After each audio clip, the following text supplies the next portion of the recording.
Good morning, class. So today we will be discussing the five rights of medication administration. So it will be the first basic five rights of medication that we will be tackling for today. So to start off, I want to introduce myself to everybody. My name is Kurt Sarisnada. I am affiliated with UniHealth Quezon Hospital and Medical Center in Tayaba City. I'm currently holding a position of nurse supervisor in the hospital. Okay, just to give you a brief introduction of myself. So I'm also a graduate of Southern Luzon Polytechnic College by that time. Now it's Southern Luzon State University. Way back 2005. So right after I passed the board, I started working in Cardinal Santos Medical Center in Greenville, San Juan City. So I worked there as a charge nurse in the emergency department for almost 3 years. And after that, I moved to Sultanate of Oman in Muscat, where I pioneered the orthopedic and neurosurgery unit in our hospital. So I worked there for 12 years. Then when the pandemic hits the world, so I decided to return back in our country because of my parents. Then, right after that, I started working in Lucena United Doctors Hospital for only 3 months. Then, yun na nga, dito na ako sa UniHealth. So, let's go. We'll start our session for today. So, the purpose of this presentation is to help to prevent several medication errors and to teach the student nurses the basic knowledge for safe, accurate medication administration in their clinical areas. So, para maging familiar kayo sa magiging setup natin while giving the medication in a safe practice. So what is our objective? So first is to identify the five rights of medication administration, then discuss important information concerning medication administration, and lastly, relate the concept of rights of medication administration to current global healthcare practices. So why I included this, the last objective, it's just because that the Filipino nurses are known to be globally competitive. So, mas maganda maging aware kayo kung ano ba yung current trends na meron tayo ngayon sa healthcare industries natin. So, the first right is right patient. So, correct identification of the clients. So, how we will do this, we need to ask for our client's full name, which should be compared with an identification bracelets or the patient's folder and medication or treatment charts for confirmation. Then, even though we know already the patient, we need to still verify and ask the patient to state their full name. Then, beware of the same and similar first and surnames to prevent the error of administering one person's medication to another or vice versa. So, just to give you an example, in other countries, what they are doing to prevent this kind of error, once they identify the similar patient's name, like for example, in the Middle East, most of them have similar first name, middle name, and even their tribe name. So what we're doing, we are separating them to other critical areas para ma-prevent yung error. So these are the examples of the identification bracelet. So it comes with the different sizes depending on the age, like if for adult or pediatric or neonatal. Also, it comes with different color, especially with a neonatal patient. For example, if it is a boy, color coding natin is blue, and when it comes to a girl, ang color coding natin is pink. Then,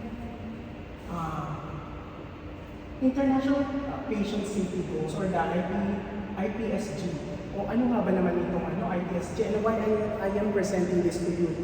So actually, the one who establishes this concept is the joint JCI, the Joint Commission International. Yes. So they are working for patient safety and quality care for the patient. So they established this because they want to help accredited organizations address specific areas of concern in some of the most problematic areas of patient safety. So currently, ito yung sinusunod nila. Although there are several years already, they revised it depending ano yung nagiging research nila. So, nag-fall nga din sa kanilang IDSG Goal 1 is identifying the patient correctly. So, correctly identifying patient is very critical for a variety of reasons, including care quality, continuity of care, and others. Also, whenever they are for financial reasons specifically.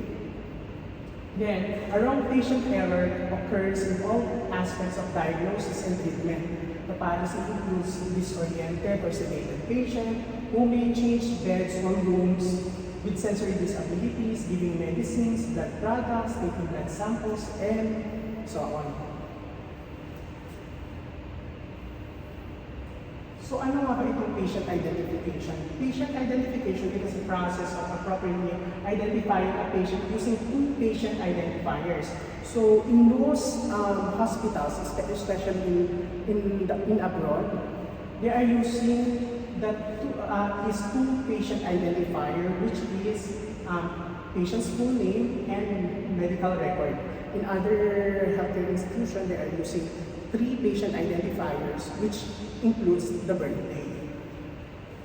Then what is this positive patient identification process? This positive identification process is the utilization of the 3V's method of reaffirming the patient identity. So it includes visual, verbal, and verification. So ano nga ba itong verbal? Verbal refers to a patient's ability to verbalize or state their full name. The procedure is done by asking, what is your name? Or ano pong pangalan nyo in Tagalog? Or please state your full name. Maaari po bang pakisabi po yung buong pangalan ninyo? And the patient must be able to declare their full name. Patient must never be asked to confirm their details or coached to state their names. Kasi doon tayo nagkakaroon ng errors.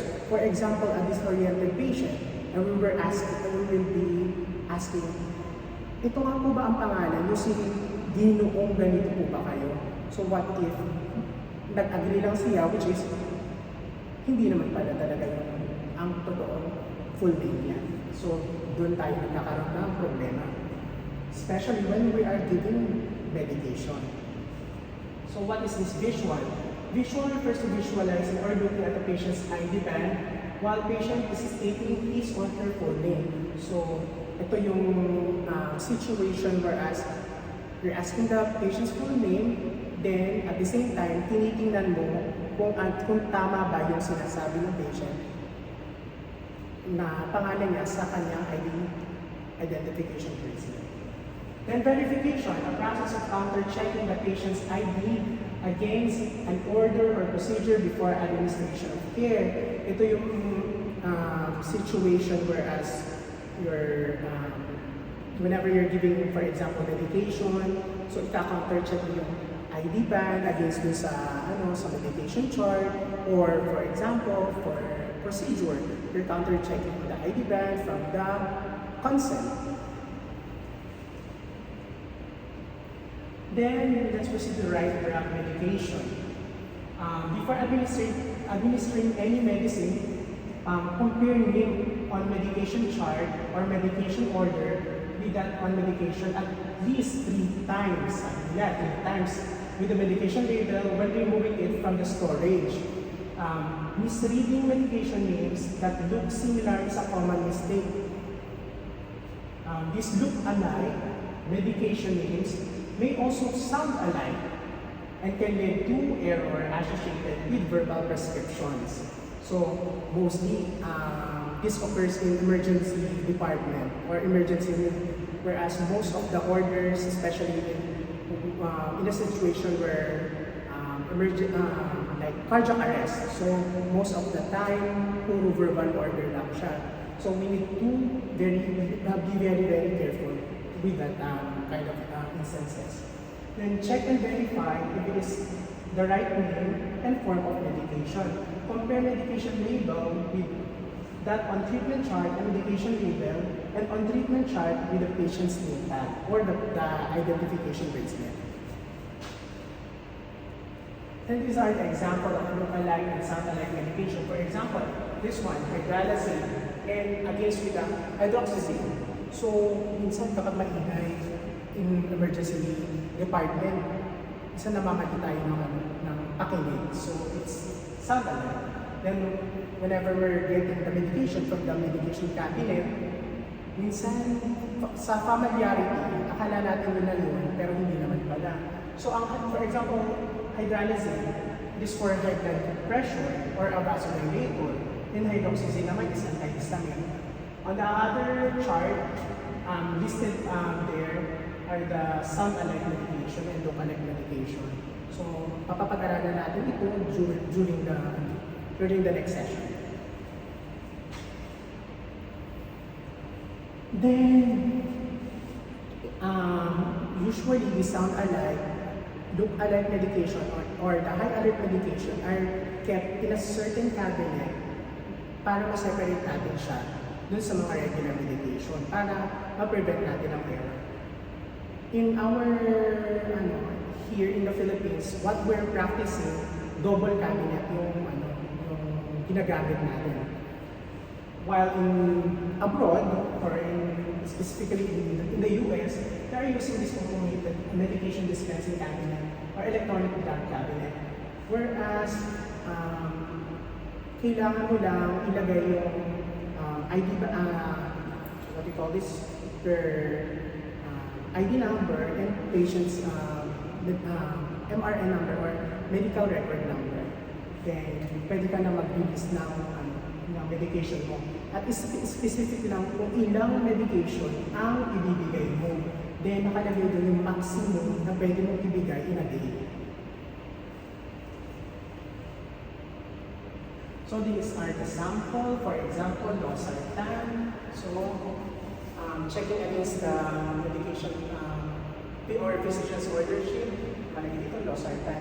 But then again, please remember the legibility or the penmanship of the doctor should be readable. Kasi if you are going to analyze this, parang iba yung yung pagkakasulat. So, ang hirap mabasa. So, please verify these orders to the doctors and don't assume na alam mo na. So, in our part, sa medication natin, yun, ilalagay natin yung losartan. Then, also in the goal 3, banggit ko nga about the safety and high alert medication. So this is very important for healthcare organization to ensure the proper procedure for medication reconciliation, labeling, and other tasks are in place. Regular practice of right of medication administration and strong adherence and implementation of medication error policy. So this depends from institutional policy. So mahalaga na magiging tayong aware kung ano pa talaga yung policy dun sa hospital na pagtatrabahuhan natin or sa affiliated hospitals natin. Then, also, kanina about the sound-alike medication, this is very important. Then we need to provide, kasi dito sa Pilipinas, there's a generic act. So we need to provide the name of the generic before the brand name. Then, the sound-alike and look-alike medications also should not be stored along the medication in the hospital. Banggit ko nga, should be separated from the regular medications to prevent error. Then write dose. Write dose. This becomes very important when medication at hand are in a larger volume or strength that prescribed order given, or when the unit of measurement in the order is different from the supply from the pharmacy. Careful and correct calculation is important to prevent over or under dosage of the medication. Check the medication sheet and the doctor's order before medicating, and be aware of the difference between the adult and pediatric dose. So, be very careful tayo kasi minsan with regards of legibility, as I said earlier, minsan hindi natin mabasa ng tama if it is on milligrams or micrograms. So, kailangan talaga aware tayo before tayo mag-prepare at maibigay yung medication sa mga patients natin. Like for example here, losartan. But losartan is only 50. So we don't know whether it is on milligrams or micrograms.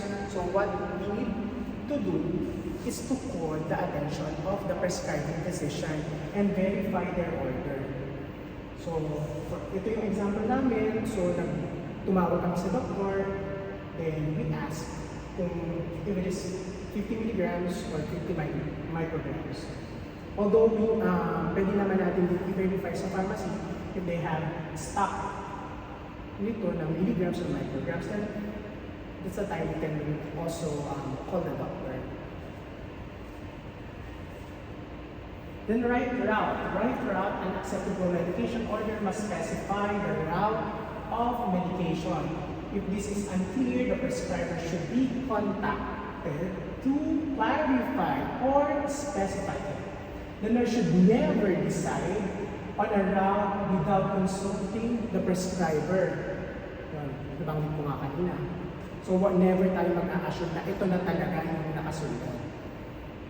Then check the order if it is on PO or per oral, IV or intravenous, SQ or subcutaneous, or IM for intramuscular.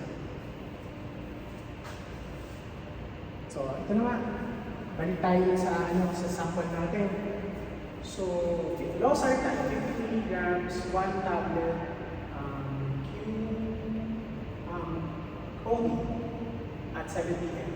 But hindi na-indicate din kung oral ba ito, or IV, or IM, or it depends. We don't know also if may stock pa dito na IV, or for IM, or for subcutaneous. That's why it's very critical for us to verify the order of the physician. Right time and frequency. So drug timing is very important in some drugs like antibiotics, anti-malaria drugs, etc. to achieve cure and prevent resistance. Some drugs must be given in the stomach like tuberculosis drugs. Some are after meals or some are before meals. For example, yung NSAIDs natin. So, binibigay siya after meals to prevent stomach upset. Kailangan natin yung malaman.